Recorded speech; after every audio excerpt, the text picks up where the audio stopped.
Esse é o pior e o erro mais comum de todo investidor que coloca o seu dinheiro em ações no Brasil. E muito provavelmente você também está cometendo esse mesmo erro. Então, se você quer saber, bora pro vídeo. Antes de começar, eu vou pedir que você curta este vídeo, compartilhe quem também investe em ações e se inscreva no canal para estar sempre antenado ou antenada com as novas informações que a gente vai compartilhando por aqui. Existem uma série de erros que o investidor pessoa física comete quando ele começa a investir em ações, em renda fixa, em fundos imobiliários e em diversas outras classes de ativos. Nesse vídeo, a gente vai focar em um dos principais erros, tanto do ponto de vista de maior ocorrência, quanto do ponto de vista de colocar em risco a maior parte do patrimônio de uma pessoa. E olha só, são ambos o mesmo erro, tá? Então fica fácil da gente abordar aqui o erro mais comum e o pior erro de quem investe em ações. Antes de falar qual que é o pior e o mais comum, eu vou comentar aqui com vocês outros tipos de erros que a pessoa física ela comete quando vai investir em ação. Um deles é a falta de planejamento financeiro. O que acontece? Muitas pessoas acabam conseguindo poupar, investir uma grana por um curto espaço de tempo. Ela é tomada por aquela súbita motivação e fala: eu preciso ajeitar minha vida financeira. Não dá mais para viver sem reserva de emergência, sem uma carteira de investimentos, sem o meu dinheiro trabalhando ali todos os dias para fazer com que eu atinja a liberdade financeira. Chega, acabou. Ela ajusta o seu orçamento, consegue poupar e investir 1, 2, 3 meses e depois ela acaba perdendo o foco ali. Qual que é o problema disso? Se ela montou, mesmo que uma pequena carteira de ações, ou se começou a montar uma pequena carteira de ações e logo depois de alguns meses ela precisa desse recurso para arcar com uma despesa financeira, para arcar com uma despesa inesperada, qualquer coisa do tipo, ela pode acabar se frustrando. Isso porque o movimento de curto prazo das ações, ele é muito incerto, é muito volátil. Então, em poucos meses, é difícil que uma tese de investimentos em determinada empresa esteja se concretizando. E pode ser algo muito provável, não é impossível de acontecer, que uma janela de poucos meses, o seu investimento em ações esteja se desvalorizando. Então, uma pessoa sem planejamento financeiro, sem a disciplina de poupar e investir todos os meses, né, focando no médio e longo prazo, ela pode começar a investir em ações, pode precisar desse dinheiro no curto prazo e pode acabar ali amargurando perdas muito relevantes que façam com que ela se afaste do mundo dos investimentos por um bom tempo, até que ela volte a estudar sobre o assunto, volte a entender que ela fez algo errado ali no meio do caminho e aí sim invista de maneira correta. Planejamento financeiro não é o pior, mas é um erro também muito comum de quem começa a investir em ações e acaba tomando várias decisões erradas ali no meio do caminho. Um outro erro muito comum é a desconsideração do seu perfil de risco. O que é o seu perfil de risco? Vamos pensar que você é uma pessoa que vai comprar um carro novo. Quando você vai comprar um carro novo, você tem diversas classes, né, de carros disponíveis. Você pode ter um carro hatch, que é aquele carro que não tem um porta-mala grande, mais baixinho, normalmente ele tem um espaço interior menor e tudo mais, mas apesar disso ele é um pouco mais barato. Você tem um carro sedã, ele tem ali uma traseira mais avantajada, tem um porta-mala maior. Em compensação, ele gasta mais gasolina, gasta mais combustível e tem uma performance, né, em termos de aceleração, de velocidade, menos avantajada também. É um carro que é ideal para quem tem ali família, constituindo família, filhos e tudo mais. Do outro lado, você tem os SUVs, aqueles grandes carros e tudo mais, para quem tem família com vários filhos, viaja consistentemente, que tem uma performance ainda pior e gasta muito mais. A gente pode falar aqui de esportivo e tudo mais, mas o que é legal você entender? Que existem perfis de carros que se adequam às necessidades de cada pessoa ou família, assim como o perfil de risco da sua carteira de investimentos. Muitas pessoas começam a investir pensando o seguinte: olha, eu sou uma pessoa que quero ganhar muito dinheiro, né? Quero ganhar dinheiro rápido. Então, meu perfil de risco é extremamente agressivo. Eu não me importo de perder dinheiro no curto prazo, desde que seja para ganhar mais no longo prazo. E o que acontece? Você correr mais risco nos seus investimentos não está associado diretamente com maior retorno. Quando você corre mais risco, você precisa entender que há uma maior variância dos resultados esperados. O que é isso? Você pode ter retorno muito maior, né, em determinadas janelas de tempo, mas você também pode ter retorno muito menor. A pessoa que tem um perfil agressivo de investimentos, ela entende isso. Ela sabe que em determinadas janelas de observação, e pode ser um período relevante de tempo, o seu resultado vai ser muito inferior, por exemplo, ao CDI. Mas que se ela tomar decisões assertivas sobre investimentos, muito provavelmente o resultado dela vai ser maior, bem maior consideravelmente, do que o CDI. Mas é importante a gente ressaltar, uma pessoa que não leva em consideração o seu perfil de risco pode acabar tomando decisões precipitadas no meio do caminho, como por exemplo, reduzir a sua exposição em ações no pior momento de uma crise severa. Então vou dar um exemplo aqui básico e direto. Pessoa lá no final de 2019 olhou para o mercado de ações e falou: nossa, as ações no Brasil estão subindo há 3, 4 anos sem parar. Eu tenho um perfil de investimentos agressivo porque eu aceito perder dinheiro no curto prazo desde que eu esteja visando ganhos maiores a médio e longo prazo. Foi montou uma carteira toda de ações. Em 2020, no pior momento, no ápice da pandemia, o patrimônio dessa pessoa em ações chegou a cair quase 50% em um período de 2 a 3 semanas. Poucas pessoas que vinham ganhando dinheiro há um bom tempo, nos últimos 3 anos, de 2016 a 2019, aguentaram aquele nível de volatilidade e acabaram reduzindo a sua exposição em ações no pior momento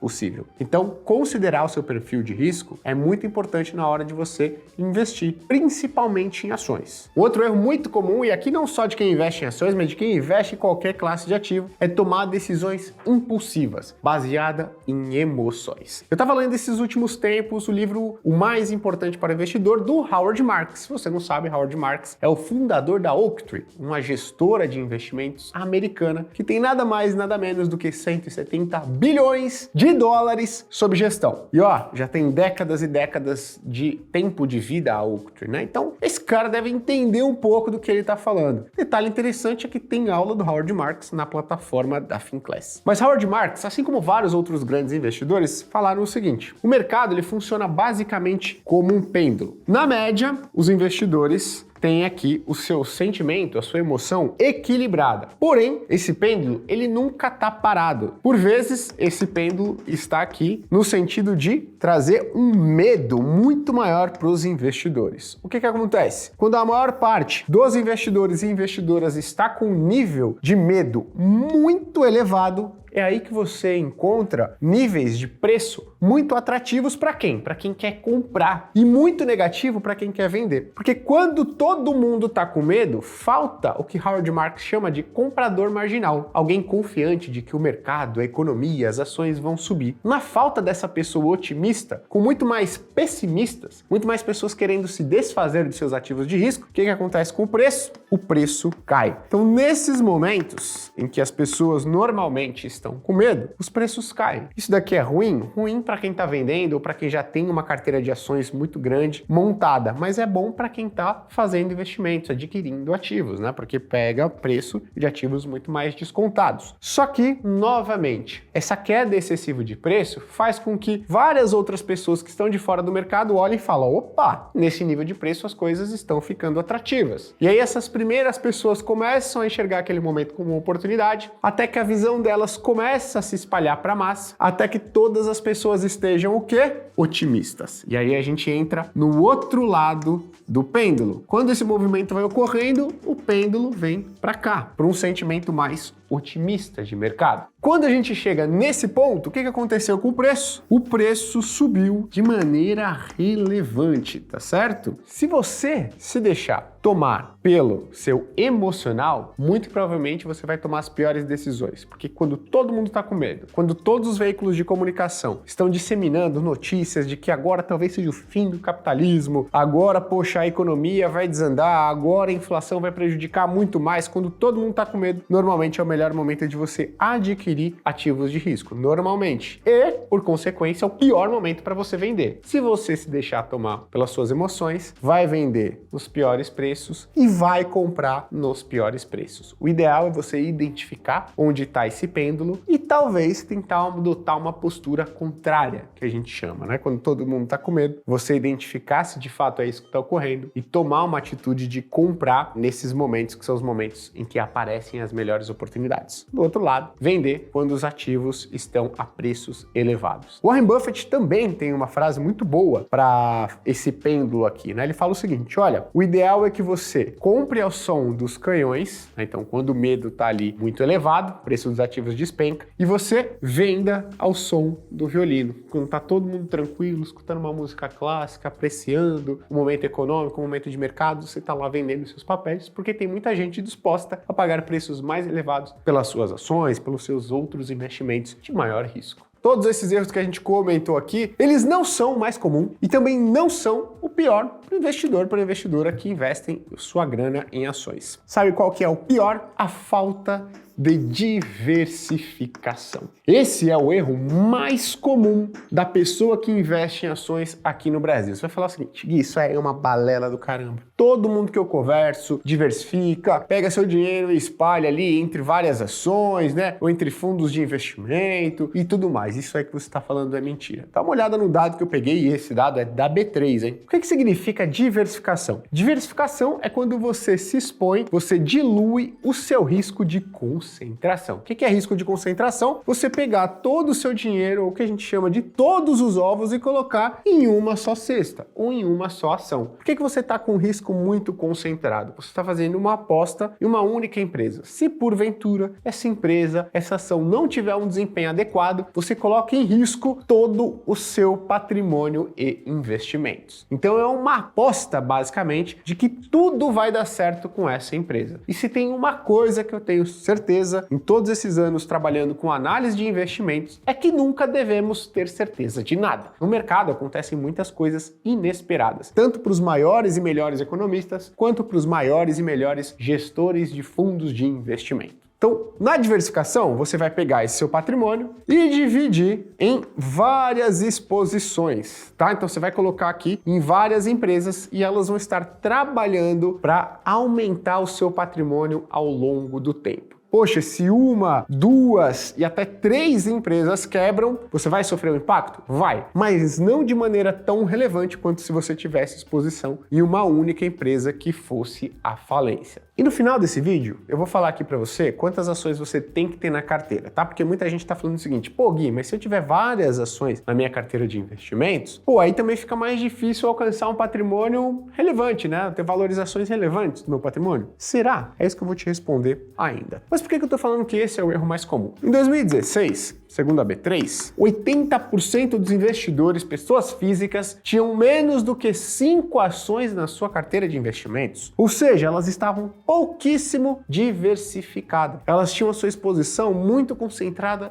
em poucas empresas. Então, isso dados de 2016. Você vai falar, pô, Gui, já mudou muita coisa por lá, já tem a Finclass, já tem a Speech, muito conteúdo novo aí, as pessoas se educando. E de fato, esse percentual melhorou, mas ele está muito longe do ideal. No final de 2022, ou seja, pouquinho tempo atrás, 63% das pessoas ainda tem 5 ações ou menos na sua carteira de investimentos. Ou seja, ainda tem um risco pouco diversificado em ações. Ou seja, esse aqui é um erro muito comum de quem investe em ações, né? Ele era muito mais comum, mas hoje ele ainda atinge a maior parte dos brasileiros que tem o seu dinheiro em ações, tá? Esse daqui, ó, provado com dados. Agora você vai falar o seguinte: beleza, Gui, me mostra aí, então por que eu ter várias ações na minha carteira de investimentos não vão me afastar da busca pela independência financeira, ou seja, não vão tirar o potencial de valorização do meu patrimônio, mas vão diminuir o risco. Beleza, o que eu fiz? Eu peguei aí as últimas 2 décadas e monitorei as ações campeãs em termos de rentabilidade num período de 5 anos. Ou seja, fui lá e ordenei a cada 5 anos as ações com a maior performance dentro do Ibovespa, aquelas que são mais negociadas por todo mundo, fundo de investimento, investidor pessoa física, tudo, tá certo? E eu quis verificar o seguinte: o que seria mais atrativo? A pessoa ter todo o seu dinheiro na primeira ação, aquela que mais rendeu, ter o seu dinheiro dividido igualmente entre as 3 ações que mais renderam nesse período, ter o seu dinheiro nas 10 ações, 10 primeiras aqui que mais renderam, dividido igualmente, seu dinheiro em 15, em 20, das 20 melhores, seu dinheiro nas 30 melhores e assim sucessivamente. Por que eu quero monitorar com isso? Eu quero monitorar 2 coisas. Primeiro, eu quero ver qual foi o retorno de cada uma dessa carteira. Então, poxa, quanto que foi o retorno de cada uma dessas carteiras de investimentos, desde aquela que é formada por uma única ação, desde aquela formada pelas 3 ações que mais renderam, pelas 10 ações que mais renderam, pelas 15, pelas 20, pelas 30 e assim sucessivamente. Mas eu também quero monitorar uma coisa muito importante, poxa, que é o quê? O risco. Quando a gente investe, não dá pra gente, eu invisto, Gui, olhando só a taxa de retorno. Não dá, não acontece, isso não acontece. Quando você observa o seu patrimônio caindo 20, 30, 40, 50, 80, até 90%, é difícil você parar e falar o seguinte: todo meu dinheiro em uma única ação, mas eu estou convicto ou convicto convicta de que essa empresa ela vai ter um desempenho muito bom daqui para frente, eu vou permanecer com o meu patrimônio inalterado, todo alocado nessa ação e eu estou super tranquila para tocar o meu dia a dia no meu trabalho, com a minha família e tudo mais. Não, isso não acontece. Você vai falar o seguinte, pô, Gui, não é normal que as melhores empresas, das melhores ações negociadas no Brasil e no mundo oscilem tanto negativamente. Bom, se você for pegar um histórico das ações que mais renderam no mundo, entre as campeãs você vai ter empresas de tecnologia. Um dos exemplos clássicos é a Amazon. E a Amazon, 2 ou 3 vezes ela já oscilou negativamente mais de 80% em sua história. Ou seja, sim, uma das empresas, das ações que mais se valorizaram nas últimas décadas, já observaram quedas de 80% ou mais ao longo da sua história. Então é importante a gente montar uma carteira de investimento sabendo que isso pode acontecer. É provável? Não, mas pode acontecer? É possível? Sim, pode acontecer. Então eu monitorei o retorno e o risco dessas carteiras de investimento em várias dessas janelas de observação. E o que eu observei? Obviamente, né, que o maior retorno de todos estaria aqui. Concentrei todo o meu investimento na ação que mais rendeu ao longo do tempo. Porém, ponto importante aqui, essa daqui também foi a carteira que trouxe o maior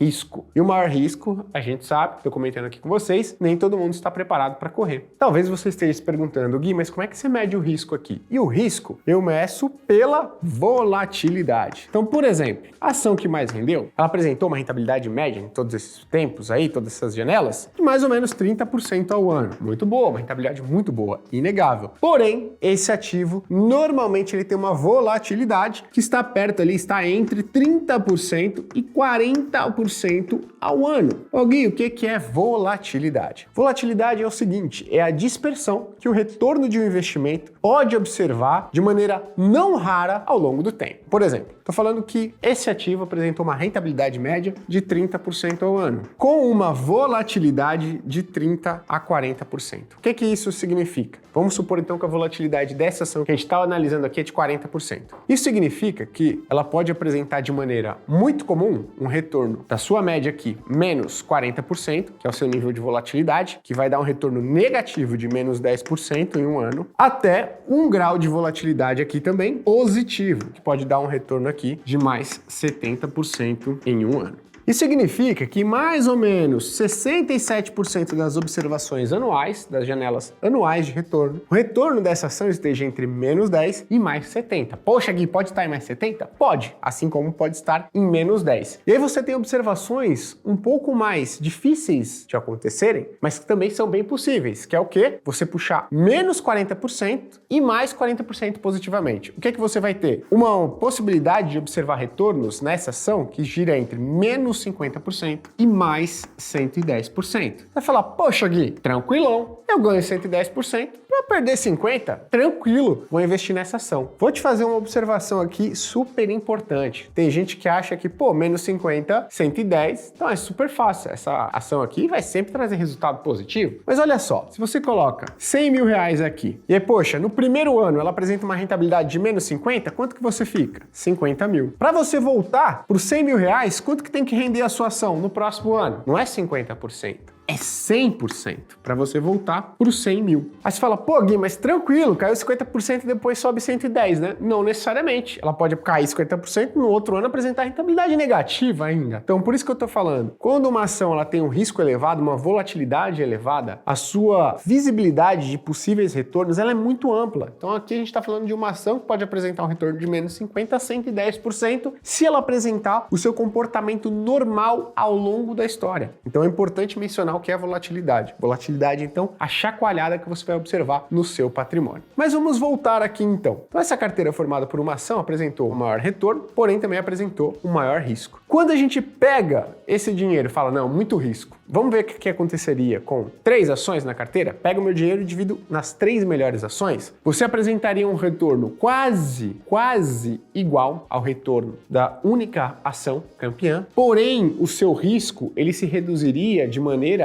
considerável, tá? Eu queria desenhar uma setinha menor para mostrar que o risco ele tá ficando menor, mas ele ainda é alto, mas é isso que você precisa entender. O seu retorno se reduziria? Sim, se reduziria, mas o seu risco se reduziria numa proporção muito maior. Você ganhou muito em eficiência, você está correndo menos risco e está conseguindo um retorno muito similar do que ter uma exposição em uma única ação. Mas vamos ver se dá para reduzir ainda mais o risco sem prejudicar muito o retorno? Bora! Dividir em 10 ações. Gui, o que acontece? Seu retorno cai um pouquinho? cai um pouquinho, mas o que acontece com o seu risco? Despenca. A volatilidade, a oscilação no seu patrimônio, quando você tem 10 ações ao invés de uma, as 10 campeãs, ela cai de maneira brutal, sem que isso prejudique na mesma proporção a sua taxa de retorno. Veja, você está ainda com uma carteira muito rentável, porém com uma carteira com um risco muito menor, tá? Isso é importante da gente dizer. Gui, 15 ações, mesmo movimento, você reduz um pouco sua expectativa de retorno, mas o seu risco se reduz de maneira dramática. 20 ações, aí você começa a ter um efeito inverso. Você começa a ter uma queda na sua expectativa de retorno maior do que a queda na sua expectativa de risco. E aqui o problema começa a aparecer. Você começa a ter uma queda relevante na sua expectativa de retorno que não é acompanhada pela queda no risco da sua carteira de investimentos. É por isso que a gente diz que uma carteira diversificada que reduz ao máximo o risco da sua carteira de ações, mas não tira o potencial de ganho dos seus investimentos em ações, é uma carteira que tem entre 10, 15 e no máximo 20 ações. Quando você passa desse número aqui, você tem uma queda brutal na sua expectativa de retorno sem impactar no risco da sua carteira de investimentos. Você fala, ué Gui, por que se eu colocar 30, 40, 50, 60 ações, eu não vou ter riscos cada vez menores? Porque é importante a gente dizer que o mercado de ações por si só, ele tem um risco, que é o que a gente chama de risco sistêmico. Você não consegue fazer com que a sua carteira de ações tenha um risco menor do que o mercado de ações. Então, isso é importante da gente dizer. Por isso que uma carteira boa de ações, uma carteira eficiente de ações, tem ali entre seus 10 e 20 papéis. Porque é nesse ponto que você encontra o melhor equilíbrio entre retorno e risco. A pessoa que quer ter uma única ação para ganhar muito dinheiro, tem uma expectativa de retorno boa? Se ela escolher um bom papel? Sim, mas e o risco? Extremamente elevado. Em termos de eficiência, equilíbrio, relação risco-retorno, péssima decisão. Ah, Gui, mas eu conheço um tio meu que comprou ação de não sei o que, uma ação, colocou todo o dinheiro dele lá e ele tá milionário. Preciso lembrar para vocês que o cemitério é silencioso. O que essa frase típica do mercado diz? Que todo perdedor que tomou a mesma atitude do seu tio, ele fica quieto, ele não sai gritando aí às 7 ventos, olha, gente, coloquei todo o meu dinheiro em uma ação e perdi, quebrei, perdi tudo. Sai postando texto no LinkedIn, no Instagram, no Facebook. Isso acontece muito mais frequentemente do que uma pessoa como seu tio que escolhe uma ação e fica multimilionária. Muito provavelmente, na verdade, o seu tio, ele teve pura sorte. Então a maneira mais eficiente de você fazer uma alocação em ações é diversificando. E aqui está o número ideal de ações para você ter na sua carteira de investimentos, entre 10 e 20. Relação de melhor risco-retorno para suas ações e que pouquíssimas pessoas fazem. O que as pessoas fazem? Quero 3 ações para maximizar o meu potencial de retorno. Só olham de um lado, não olham que tem um risco imenso aqui e muitas vezes acabam resgatando ou vendendo as suas ações no pior momento. É importante mencionar que diversificação é diferente de pulverização. Pulverização é quando você pega a sua grana e quebra ela em vários ativos, muito mais do que 20, 30, às vezes 40, tá? Então você deixa uma pequena parte do seu dinheiro alocado em dezenas e dezenas de ativos. O ideal de uma carteira de ações é diversificação. Mas na semana que vem a gente vai falar da importância da pulverização, mas não para ações, e sim para crédito privado. Se você gostou do vídeo, não esquece de curtir, compartilhar e se inscrever no nosso canal. Até a próxima. Tchau, tchau.